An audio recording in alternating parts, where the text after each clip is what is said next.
What is up, breath of fresh air? Got a really good topic for you today. I'm bringing something that we haven't done before. But before we get started, I'm Patrick. I'm going to be your host for today. And hey, let's just get right to it. Formula One, you're under the microscope. Let's get it.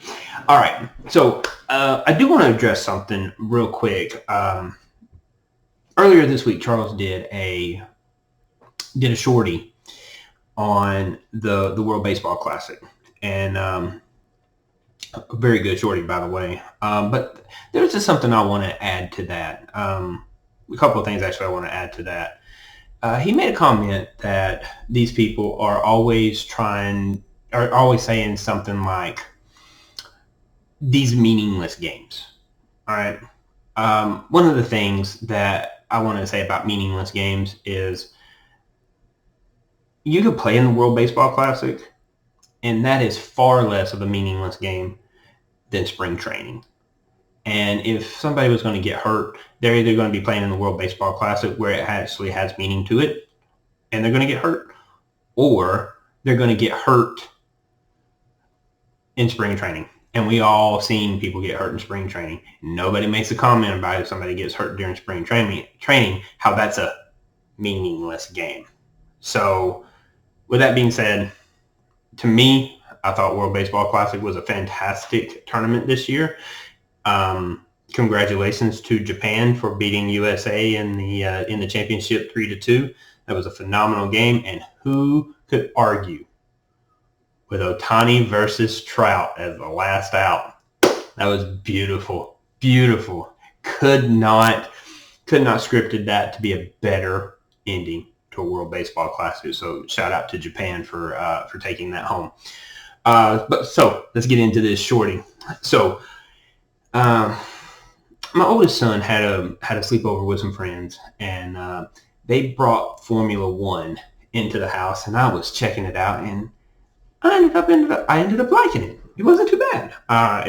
Some of these cars are hitting up at 200 miles an hour, and I was like, okay, I got a lot to learn now, but I'm gonna watch it.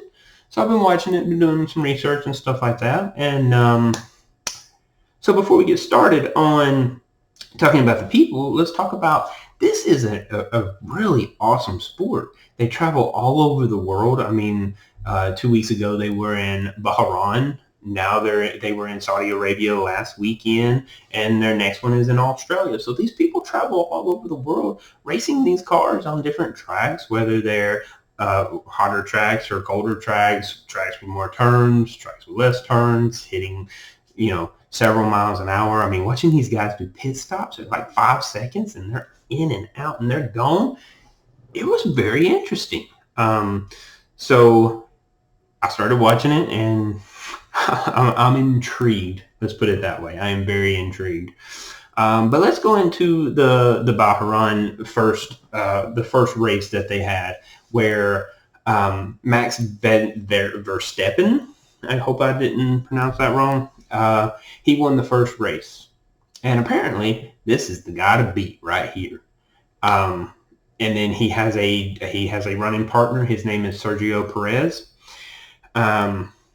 This is an interesting group. It is an interesting group. They are part of the Red Bull Honda team. And let me tell you about Honda, man. They're consistent. They are consistent. They were ranked very high last year. Honda and the Red Bull team has won both of these races. Max won the Bahrain race 2 weeks ago, and then his teammate Sergio wins it this week. So Red Bull is sitting very good right now, and this is going against other cars of like Aston Martin, Ferrari, Mercedes. What's the other one? There's another one. Give me a second. McLaren. They're going against some really good companies. But let me tell you what I think about Honda. Honda doesn't worry about everybody else. They put their time in. They put money into their research. and they put out a really good, fantastic product, and it's showing in these races that they're having. I mean, both of these guys drive Honda motors. I think they're the only two, if I'm not mistaken. If I'm lying, drop it down in the comments and let me know. But these are the only two cars that are running Honda motors, if I'm not mistaken. And here we are, race 2, and Max and Sergio are 1 and 2, and 1 and 2. They just switched spots last week, so it's a very interesting. It's very interesting in where they're going and all these places. Like I said, I told you about the first 3, but Australia, Miami, Monaco, Spain, Canada, Austria, Great Britain, Hungary, Belgium, Netherlands, Italy. I mean, and it just keeps going, and it's a phenomenal, because this is supposed to be from what I'm hearing, this is the longest this is the longest season that Formula One has had, and so it is kind of a history thing, I guess, already, that this is the longest season that they have. I think they're running like 23 races this year.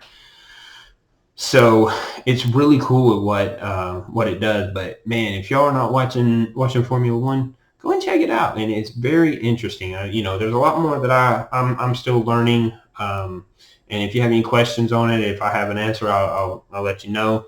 But yeah, it's really awesome. But if you are watching it, pay attention to that Red Bull team. They're good. They are fast. They're good drivers, and it's amazing watching this. Like, for example, the Saudi Arabia track only has like 17 turns, and it's a 3.5 mile track, and so they're able to open it up at like full throttle for like 75% of this track.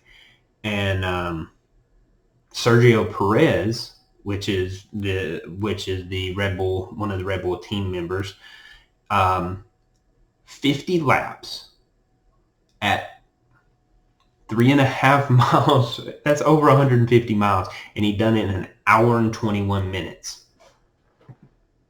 Over 150. We're probably looking at 150, 175 miles, and he done it in an hour and 21 minutes.